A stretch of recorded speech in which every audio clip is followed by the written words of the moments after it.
Well, with me is our German football writer, Seb Stafford-Bloor, and Andy Jones, who has spent the last 2 seasons watching Vincent Kompany's Burnley for The Athletic. Gents, thank you very much for being here. Seb, I'll start with you. Simple question. How much of a surprise is this that Bayern have ended up with Vincent Kompany? Yeah, it clearly wasn't plan A, Adam, and it follows a lot of chaos, a lot of maneuvering, a lot of chasing their own tail. I don't think if you go back as recently as 2 months, anybody would even have had Vincent Kompany on the list. Bayern say that he is someone they've been interested in for some time and that they have had on their shortlist. I don't think they were going to reach this part of their shortlist this summer. They weren't scheduled to. So a huge surprise, and that's reflected everywhere, I think, in the media, but among the fans. And the result is a lot of skepticism. I think a bit of relief that it's all over and everybody can turn the page now and start talking about something other than Bayern's chaotic manager search. But clearly, not where they were expected to be headed. I mean, a lot of people won't necessarily have been dialed into exactly who was in the running. I think it's worth reflecting on it. Do you want to run through some of the names of people that have actually turned them down, or it hasn't ultimately worked out in terms of coming to an agreement? Yes, let's see if I've had enough coffee this morning. I suppose let's start at the beginning and target A, Xabi Alonso, who ultimately decided that neither Bayern nor Liverpool were for him and is going to stay at Leverkusen for another season at least. Julian Nagelsmann was an option. He instead chose to extend his contract with the DFB, so he remains in charge of the German national team and will do so until the next World Cup, until after it. Unai Emery was a name that was mentioned. Never quite got to a formal stage, that one. I think it was a kind of exploratory option, but ultimately not one that got that far down the line. Ralf Rangnick got very close to becoming the head coach. He was seen as a very, very good fit initially and as the kind of architect, senior figure, someone with a lot of gravitas who could potentially oversee the overhaul, which Bayern Munich believe is necessary in this squad. At the last minute, he thought, Ralf Rangnick is 65 years old. He doesn't necessarily want to be on the training pitch every single day. And the kind of the rhythms of international football were better suited to him. And he's done a wonderful job at Austria, with Austria even, sorry, and has really re-established the national team ahead of the European Championship and feels that he also has work to complete. Roberto De Zerbi was a name on the list. Hansi Flick was there as well. That was one which it felt as if there's a little bit too much water under the bridge, and so Hansi Flick has now been unveiled as the new Barcelona head coach, as Xavi's successor. So yeah, where we are, I think involves.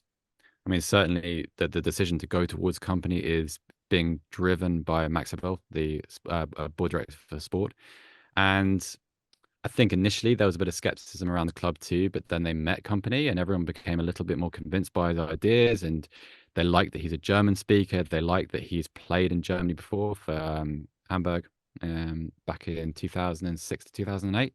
They even had a little bit of a go at Oliver Glasner, who has had a wonderful 6 months at Crystal Palace, but that wasn't feasible for whatever reason. And then I think much to their chagrin, they had to come back to Thomas Tuchel. Certainly, when Bayern gave the performances they did against Real Madrid in the semi-finals of the Champions League, there's a little bit of a feeling amongst some of the players too that, hey, okay, so it isn't perfect, but it could have been worse. And also, given the way this manager search is going and the uncertainty that will inevitably result from somebody coming in who isn't amongst our top targets, maybe there's a chance of convincing Tuchel to give it another year or to reverse his decision. Didn't happen. He decided to leave the club. I mean, they had a week's worth of negotiations, couldn't find agreement, in Tuchel's words, and that led them ultimately to Kompany. And here we are today. Andy, and well done, Seb, for remembering all of those people. But Andy, what sort of impact will that have on Vincent Kompany as he goes in there, knowing him as you do? I mean, obviously he will jump at the chance, but he's also a confident guy. But he will know that he's very low in the pecking order in terms of this recruitment process. Yeah, I don't think it'll bother him. It might have an impact on maybe the players that he's about to inherit, and their sort of view of it all. But he, as you say, he's a very confident guy who believes in himself and believes in in his ability of did as a player and does as a manager. And we believe that his sort of ideas, as he refers to them, of are ones that will translate to to Bayern Munich, and he'll have success there. You know, that's his mentality. His mentality is to succeed. You know, he puts in the hours and the work to try and make sure that's as close to impossible to not happen. Obviously, he's not had success all the time. And Burnley last season was a big a big learning curve for him. But yeah, it won't bother him. I think it is his press conference that he did today. I think he sort of said the fact that I'm here shows that the Bayern guys have done a good job, which kind of basically sums up the confidence that he's got, that he's going to be a success there. So, what's the process been like in terms of who's made the final call on Kompany? Who's sort of been the main advocate? Yeah, Max Abel, who arrived as board member for sport earlier in the year. This is very much his guy, and so it will be his decision to wear should it not go well. At the same time, I think what was important to Bayern was that there was unity amongst the kind of the stakeholders of the club. Christoph Freund is on board. Christoph Freund was part of the negotiations for this. Haven't heard an awful lot from Uli Hoeneß yet, but maybe that's a good thing on the basis of the last few months. There was no real input from the players, Adam, which I was speaking to someone close to Bayern Munich last week, and I asked this question, and he said something which was very, very sensible. He's like, well, if they had consulted the players on every decision they made this summer, how would that have made them look? You know, to go to Thomas Müller or to Manuel Neuer or Harry Kane and say, hey, so what do you think about Ralf Rangnick? And how about Unai Emery?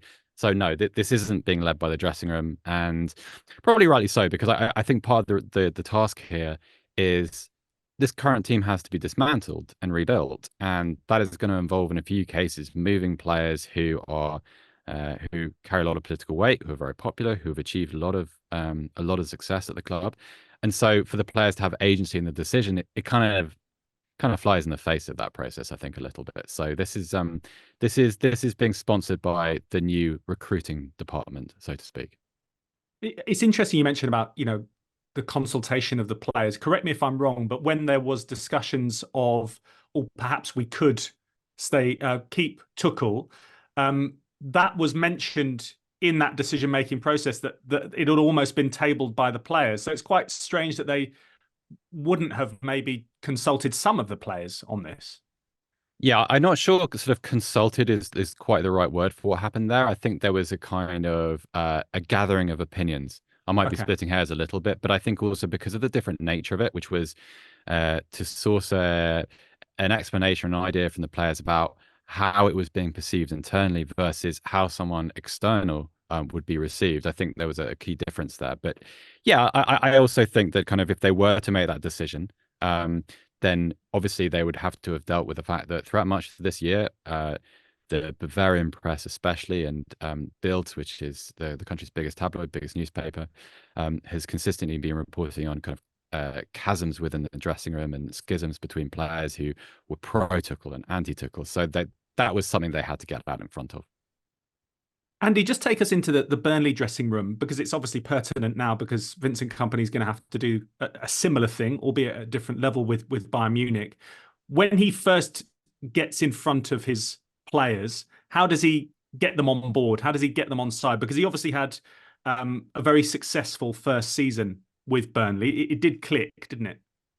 It did. There's a video of him, his sort of first speech with the Burnley players when he first arrived, and if he could replicate that, that would be a pretty good starting point, because it was one where you, even as a sort of a journalist, not even a fan, you came away from watching it and went, that was impressive. You could see that, you could sort of see the players were impressed by it as well, and sort of in those early weeks there was a lot of talk about how impressive he was as a coach, as a man, as even just the way he spoke, and people were already learning lots from him, and he was really detailed in everything he did. So I think that for him on this, he hasn't managed at the top level, but he certainly played at it.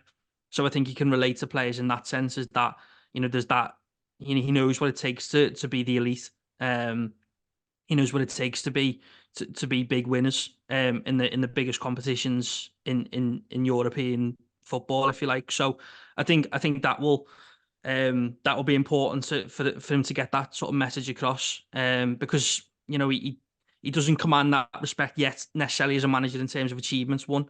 He certainly carries a respect and an aura from who he is, how well he's known in the game, and also his achievements as a player. But he is still building that CV as a manager, and it's still not, particularly impressive. It's impressive what he did at Burnley, but it's still not, it's if his name wasn't Vincent Kompany, would Bayern Munich have even considered him? Would he have even been in the job at Burnley still? Because I don't think many other managers may have survived the season that he's had and how poor it was. So there's elements there. I think in terms of the dressing room, he largely allowed it to police itself. He sort of came in and made the leadership group pretty early on at Burnley, and with sort of the senior players, and there was a lot of harmony in that first season, which was obviously helped by the winning, and everything was going great. Not necessarily this season. There's been a little bit more fractured, if you like. It's not like he lost the dressing room and there was no sort of big revolts or anything, but some of his treatments of players, some of the championship winners who he came up with, who he sort of just discarded and didn't really give a chance. That irked a few teammates and some supporters as well. So there's elements there, and I don't think everyone he brought in this like last summer was the greatest of characters, if you like, and didn't really mesh perfectly with the group and the sort of the harmony that had been made the season before. But he's been in these dressing rooms of elite clubs, and he knows how to deal with big characters who aren't happy. It was captain of Manchester City. He'll have had to, he'll have had players come to him with problems and why am I not playing, and he will know how to deal with these things. But there's even more pressure on now because he is the manager, and he's also got to make these decisions which aren't going to please everybody in terms of who he leaves out and who he picks. Obviously, Seb, you spoke about who advocated for him at an administrative, sporting director level. But within the dressing room, obviously there are people that are familiar with him, having played against him, played with him in particular, the Manchester City and Tottenham connections there. Do you think that they will be helpful to his cause in the early days? No, not really. I don't think so. I don't think Bayern Munich's that kind of place. I think that if you go back to the Pep Guardiola era and look at everybody that's come in since, so even people like Carlo Ancelotti, for instance, or Julian Nagelsmann, your reputation or what you may have achieved elsewhere or what you may represent in the game means absolutely nothing in the club. Bayern has that sort of collective organizational ego to it. And I'm sure people will be open-minded, some more than others. But in terms of who Vincent Kompany was as a player, I don't think that will afford him any greater agency. If Bayern Munich players are unhappy, they're unhappy. And one of the things that Vincent Kompany will have to deal with and will not know how to deal with yet, or we don't know how he'll prepare for it, is dealing with a very combative media. When things go wrong, even if it's very, very short term, it becomes hostile very quickly in a way that he's never experienced either as a player or as a coach. I mean, coaching Bayern Munich is obviously different to Burnley and Anderlecht, clearly. But even, you play for Manchester City. Manchester City is a very successful club. It's a big club. It's nowhere near the scale of club that Bayern Munich is in terms of the interest and the kind of the global attention that it will afford, and also the kind of the harshness of the criticism that you receive. So I don't know. He'll have to go day by day in the beginning, and he'll have to be very, very impressive very, very quickly, I'd have thought.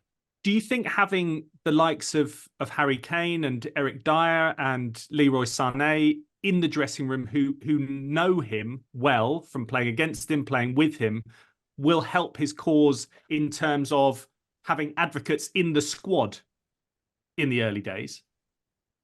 No, I don't think so.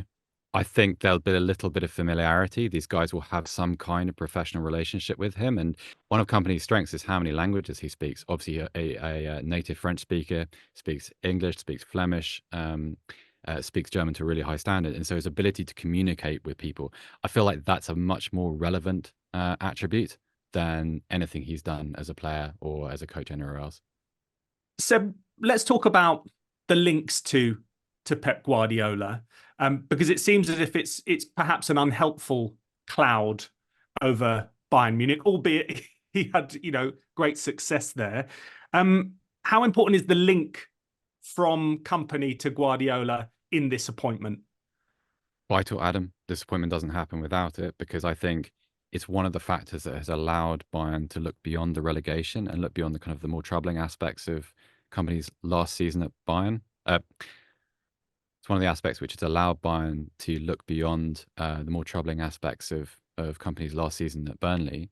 Also, what they've done essentially is looked at the similarities in style, looked at kind of Kompany's tendencies for how he wants to play with the ball, and married them with the playing squad they do currently have, and they see players who are suited to playing in that way, but also it's a way of playing that is expected of them within the Bundesliga. I think one of the uneasy situations this season was some of their success in the Champions League, for instance, came by sitting behind the ball and just counter-attacking, which for Bayern, like for most clubs, not a big deal, but for Bayern to have that much humility in their football is a little bit difficult. And so it was this sort of unhappy marriage of, well, the season's a write-off and this is really our only hope of achieving anything, versus we really do want to get back to being a protagonist within games. And I think that's really what Kompany offers them, and what they see as the best possible outcome here. Andy, at the end of last season, when it was all looking, sunshine and happy for Burnley, we did a podcast on this feed. Incidentally, is Vincent Kompany the next elite manager? And at that point, he was being linked with big jobs as well. Tottenham were in the conversation, but he made the decision not to jump ship, or it didn't come to fruition for any of the teams that were interested in him at that point. Now, coming off the back of a disappointing season with Burnley, I guess this ultimately shows that his principles, his style of play simply mean more than the results. And if that is the case, is that okay? Is that a good thing that someone is being judged on their coaching capabilities? And maybe it's just simply, it will suit Bayern better than it does Burnley. It's certainly a question which would split a room, I think. Is it okay to stick to your principles but lose? I do think there's an element that the Kompany's style and system and principles is set up to be for the best players in the league. I think you see that at Burnley last season in the Championship, where they had the best players, they played the best football, they won the league comfortably. This, in the Premier League, they didn't. They had one of the poorer squads. Obviously didn't have the best players, and were a lot of the time, especially early on, schooled by much more established, better players. So I think when you talk about coming to Bayern and the principles and the style that they'll want and the Kompany will want to bring there, it shouldn't marry much better, because he's going to have. I know obviously Bayern didn't have the season he wanted to last season, but he's probably inheriting player by player the best squad in the league. So he's going to have the players available to play the system and style that he wants. Now, there's obviously the elements of, brand Kompany and did he put himself before Burnley in sort of the way he played? And I don't necessarily agree with that. I think he made it quite clear that I think when things aren't going right, I think it's important. He basically put that it's important to stick to your principles, because if you start changing and the changes don't work, then you lose your players, because they're like, well, if what you wanted us to do didn't work, and then you move to another system, so then like a massive overhaul, if you like, and that doesn't work, and then you try and go back to the way you want to play, then they're going to be questioning, well, if you don't believe in it, then I can't believe in it. I think also that there is an element of it. He did it. There's the idea that he didn't adapt last season. Okay, you can argue he didn't adapt enough, but they were like the Burnley that finished the season was significantly different to the Burnley that started the season, where effectively it was, let's go toe to toe with these teams, let's try and play the same way that we played in the Championship, and the results showed, particularly against the big teams, where they were comfortably beaten by half time or 60 minutes, and the last half an hour was a bit pointless. He did adapt. He changed from a single pivot to a double pivot. He changed systems to sort of more of a 4-4-2. Out of possession, made them more compact, went a bit more direct. So there was changes. It just didn't necessarily work. And in hindsight, it's a great thing. And Kompany could have come up to the Premier League and decided, right, we're going to sit on the edge of our 18 and play counter attack, and it might not have worked. It might have been worse. So because he tried to stick with his principles, and it didn't work, then you can, he should have been more pragmatic, and there are times when he should have been. But equally, if you don't have the level of players that necessarily you need to be able to play that system, and yes, he should have realised that sooner and tried to make those changes quicker. But I think also I think that this is the way the coaching market's moving, in that teams are looking for the new up and coming managers, but also they want the teams to play the right way, if you like. The quote unquote marks there that I've just aren't great for the podcast, but on the video you'll be able to have seen. In that this is the way that the landscape's moving. And if you are deemed to be someone who's playing the right way and playing the progressive, attractive football that most football teams want their identity to be, then I think it puts you in a better standing. Now, it certainly helps that Vincent Kompany is who he is, because if the Burnley manager wasn't a big name like Vincent Kompany, had tried to play the same way, as I said earlier, he may not have lasted the season, for one, and he wouldn't even be Plan J for Bayern, which is effectively what Kompany's become. So I think his profile certainly helps in that regard, in that he can play in that way, but also not lose too much of his reputation by doing it and not succeeding. Because I think if you stick to your ideas and principles, a lot of clubs are now looking at that and going, well, that's what we want to see. We don't want to see a manager rip everything up and change everything, if things aren't going well after 5 games. And it's an interesting point that you raised there, Andy, because it does seem that so many decisions are being based on a link with Guardiola directly, or Manchester City's approach to football. It doesn't take a rocket science to think about Arteta, Eric Ten Hag, Ange Postecoglou, his links with City Football Group, Enzo Maresca getting the Chelsea job. I suppose it depends how you view football, but is this a good thing? Is it just simply this is how football should be played and everyone wants to get on board that train, or is it not as simple as that? I don't think it's quite that simple. I think I would take certain elements of it which are good, which is in the abstract sense, I think football's becoming more aware of the fact that you need alignment. So your technical department all need to believe in the same things. So for instance, the pertinent example is Leverkusen, where yes, everybody has admired Xabi Alonso's work, but also I think it's pretty valuable to point out that the relationship between Alonso, but also Fernando Caro, the club CEO, and Simon Rolfs, the board director for sport, is really harmonious, and the lines of communication are very clear. And so if you're able to create a situation like that, a sort of a triangle of power, that is good. Do I believe that kind of shuttling coaches between the various parishes represented by multi-club ownership is a good thing? No, I don't think so, because I think you've got to have a degree of meritocracy. I think you've got to have a situation where coaches are able to rise and fall in the game organically and are able to kind of achieve certain objectives within their own career without being funneled to a system which creates unnatural advantages elsewhere. I do appreciate that is a much broader conversation and probably a podcast series rather than a single podcast.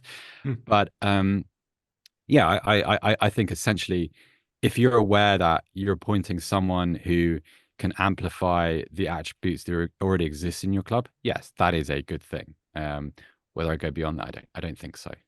Andy, I just wanted to ask, in terms of how Vincent Kompany behaved, be it on the touchline, in front of the media, do you think that he will have the oomph to be able to deal with this job? Do you think he will feel that he belongs at a higher level, at ultimately a better table in football, and he'll be able to deal with this situation, especially if there are some doubters? I think he will believe it. When he spoke in Burnley press conferences, he was always very, eloquent. He was also always very thoughtful most of the time with his answers. It was very rare that he got sort of sharp on anything like that, or referees gave him a lot of frustration last season, and we saw that play out a little bit then on the touchline after a few moans in press conferences, for example. And there was at times when maybe performances were glossed over because of a refereeing decision that he was able to sort of focus on, and I don't know if that'll quite stand up. Everything he's going to do is going to be scrutinised now, where sometimes they have a little bit of a moan that some of the national media didn't necessarily talk enough about Burnley and the injustices of refereeing decisions, for example. That there were a few last season, to be fair to him, but I don't think it would have made enough of a difference. So yeah, it's going to be really interesting. He will believe his journey, his idea was to become a top manager.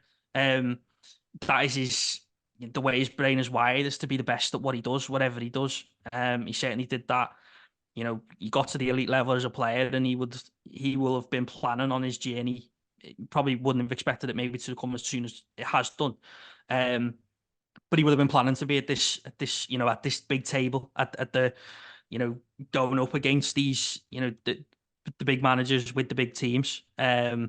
He's done a lot of learning. He puts the work in. He's very dedicated to what he does. He's not just a name, if you like, a name manager. He does 12 to 14 hour days at Burnley, even when the going was tough, and there was still 100% attempt, dedication to try and find solutions. So it's gonna be really interesting, because the scrutiny is going to be as intense as it can get, and he's taken over the club who obviously have failed, for what their expectations are, have failed this season. So there's pressure on him to turn that around quickly. There's no sort of selling on a project that in a couple of years' time, this is where we'll be. It's, you've got to return Bayern Munich back to being Bayern Munich straight away, basically, from the moment he walks in. And so I think it's a different type of pressure. Even you could even tell a story of Burnley when he took over. He took over a team that had 8 players. So there was a big rebuild that had to be done there. And even though they did have a lot of money to spend in the Championship, there was still could have gone wrong, but it didn't. It went right. And obviously the Premier League, he spent a lot of money. Didn't go right. But the difference for him, I think, in the club is that he was basically the manager, sporting director, head of recruitment, everything, every job title you can imagine. That was what he was at Burnley. He had the keys to the club effectively. He had it. Basically, he ruled the roost, if you like. He was a central figure to everything. That's not going to be the case at Bayern Munich. It's a very political club. Seb will be able to expand more on it, but he's going to be the head coach, and there will be a lot of other people making decisions. So it's going to be interesting to see how that all comes together, because Burnley's owners, ALK Capital, basically allowed him to do what he wanted and shape the club in his image, and Burnley may suffer consequences because of that, because of how much power he was given. But he certainly won't have that power at Bayern, and it'll be interesting to see how that is then portrayed in the media, and how because it'll be interesting to see if there's a bit of, back and forth between some characters of Bayern, if you like, that there wasn't at Burnley, because it was his club effectively. He made it his club. Seb, is he going to be given an opportunity to grow into this role, or is it a short-term get the job done, as Andy has intimated there? You have to get Bayern Munich back up to the top, and how do you do that when Bayer Leverkusen are so good? Bayern Munich were so disappointing last season, and this is the biggest job that you've ever had. It's a tough ask, isn't it? Sure is, Adam. I think it's made tougher by the fact that you mentioned Leverkusen. Well, Leverkusen have profited from not just a coach who was inexperienced, but a coach who was a rookie at senior level, who came in and was immediately able to kind of provoke an evolution at the club, and immediately allowed them to kind of reset their aims and almost to recalibrate how they see themselves. They're talking about, strong runs into the Champions League knockout rounds now, rather than just kind of, hey, well, we'll try and finish 4th, and if we finish 5th, it's kind of okay. Because for a long time, if you talk to fans, that's what they used to do. At Bayern, I think there's 2 ways of answering this. Yes, there is an expectation that he is someone who is still growing.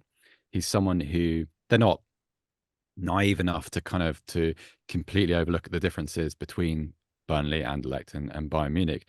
At the same time, you have to also be realistic and remember that if you're 3rd in the Bundesliga and out of the DFB Pokal by Christmas, for instance, then you are going to have to field very uncomfortable questions. You are going to have to deal with Uli Hoeneß giving his opinion about what's going wrong, because he's going to be asked to give it. Karl-Heinz Rummenigge might chip in as well.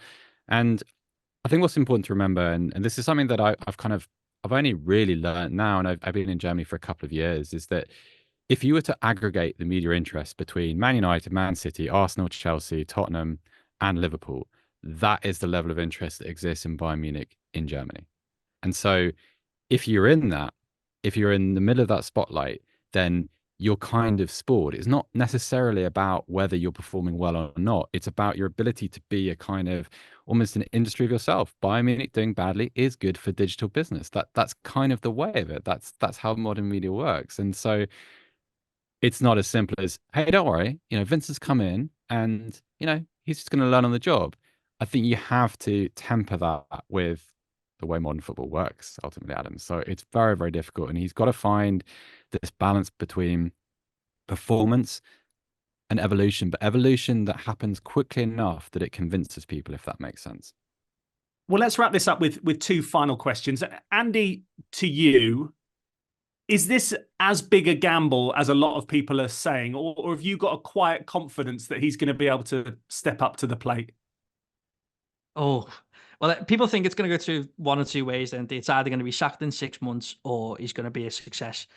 I think based on the first season at Burnley, and Seb talked about that quick evolution, he walked into a club, as I mentioned before, with 8 players, signed 16, and in a shortened pre-season because of the World Cup, effectively within 6 weeks turned Burnley into Sean Dyche's more direct style of play, into this passion machine. So he overloads players with information. He works really hard. There's a lot of meetings, a lot of intense training sessions to get that buy-in and get his message across. So I think it could go well. I think, as I said before, I think his system is set up to be for better players in the better players in the league. So it should fit Bayern's players.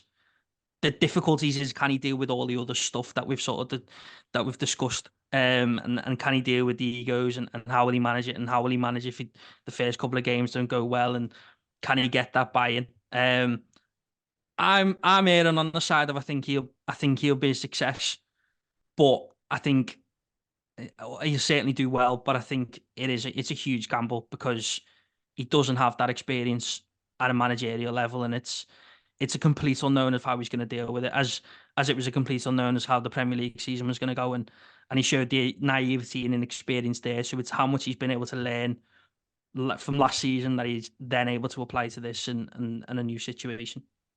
Albeit he has been in a hurry to get his managerial stripes. I think he's managed almost 200 games now in quite a short period of time. So he has done well. So he does have that experience. He's made that sort of that gap between being a player and now a manager, and he's filled it with experience. Maybe not at the level, obviously, of Bayern Munich. Seb, final one to you then. Obviously, we saw at Burnley as well as Anderlecht that he likes blooding in young players. What are maybe the easy wins for him at Bayern Munich? What does he need to do this summer to make sure that his squad are hitting the ground running? Yeah, there's a few areas which need immediate attention, Adam, which, I mean, Bayern are already underway with that. So obviously the midfield remains a concern. Long term, Alex Pavlovic is the big hope and hugely popular already in Bavaria. If you go to Munich on a match day, see his name on the backs of dozens and dozens of shirts, and he's only played 20 Bundesliga games. It's quite remarkable. But there needs to be a ball winner beside him. Long term, I think Konrad Laimer did a pretty good job in the Champions League run, had a couple of really, really good games. I don't know if that's the kind of signing they want to hitch their wagons to. I think there's someone, potentially of higher budget that they might try and target. Alphonso Davies' situation needs to be resolved one way or another. Either he's staying or he's going. And if he's going, they need another fullback. They might go to the academy for that. They've got a boy called Franz Krasik, who has been on loan in Austria this season, who is really, really highly regarded internally. Lovro Zvonarek from the academy has just been promoted to the senior squad. He's not a ball winner. He's a little bit more like Pavlovic, but very, very, very talented. And I think at the top of the pitch, Kane is clearly for staying. He's going to be who they build their attack around. But I think that attack is a little bit more fluid than people realize. So Musiala is clearly going to be a Bayern for as long as he wants to stay, because he's really a coming force in German football and will probably have a very, very good European Championship. Serge Gnabry, don't know. Kingsley Coman, don't know. Thomas Müller is coming towards the end of his career. He might only be a year away from retirement. Leroy Sané has had some very good games, but is still really to kind of win the kind of unconditional love of the fans. He's very much someone that exists game to game in terms of affection. So there is quite a lot of work to do. And at the same time, a lot of that involves getting players out of the club. What's happening with Leon Goretzka? What is Joshua Kimmich's future? Is he going to accept playing at right back? Because that became the bone of contention under Tuchel. So the to-do list is very, very long. And I don't know that there are many easy wins. I think it's a kind of, this really defines the nature of the challenge. You come into a situation where it's not like you're stepping behind the wheel of a Ferrari and just trying not to burn out the clutch. You have to assemble it and then drive it. And it's going to be tremendously difficult, because what Bayern want is not just to win the Bundesliga again. They want a new era. And that is a pretty sizable task. It's a big task, but it's also going to be fascinating to report on. And that's what Seb is going to be doing for The Athletic. Seb, thanks very much for coming on. And thanks very much to Andy for your insight. And that coverage will continue of Bayern Munich under Vincent Kompany on The Athletic. Thanks very much for listening and also watching on YouTube. If you want to watch more episodes of the show, please subscribe to the channel. We'll be joined by the likes of David Ornstein, Matt Slater, Adam Crafton, Carl Anker, and plenty more through the season. If you'd like to listen to the episodes in full in audio form, search The Athletic FC wherever you get your podcasts from.